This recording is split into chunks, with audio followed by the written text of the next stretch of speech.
Abans voldríem saber, Jaume Ciurana, donat que estem parlant de vins i de consideracions generals entorn al món del vi, quina és la situació real dels vins de Catalunya? Perquè aquí a Catalunya hi ha una forta tradició de vi a la taula. La gent pren vi a l'hora de menjar, cosa que no poden dir, per exemple, a altres països. Als Estats Units, per exemple, doncs no és, per bé que als Estats Units pugui ser un país avançat en altres qüestions, un país que prengui vi, en canvi aquí gairebé tothom pren vi, però en canvi moltes vegades no es pren vi del país. Concretament els vins de Rioja són molt acreditats, sobretot en qüestió de negres. Aquí sembla doncs, que els vins catalans amb negres no poden competir. Potser en vins blancs o en vins rosats ja és més fàcil trobar-los als restaurants.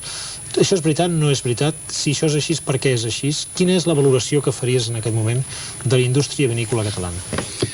Mireu, això és molt complex i intentarem matitzar el possible, però jo us diré que sí, els vins blancs catalans estan molt acreditats, però cal acreditar els nostres vins negres també.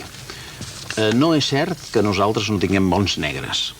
Sí que és cert que ens cal vèncer la inèrcia del món de la distribució, del món dels restauranters i del món dels detallistes d'alimentació, que són, en certa manera, contraris als nostres vins negres.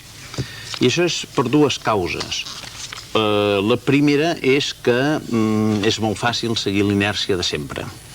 La segona és falta de pugnicitat en les nostres estructures comercials. Hem de dir que la labor de l'Institut Català de la Vinya i el Vi té dos vertents principals. Una vertent és convèncer els pagesos, convèncer els elaboradors, convèncer les nostres cooperatives de la necessitat de jugar a favor de la qualitat dels nostres vins. Això per una banda.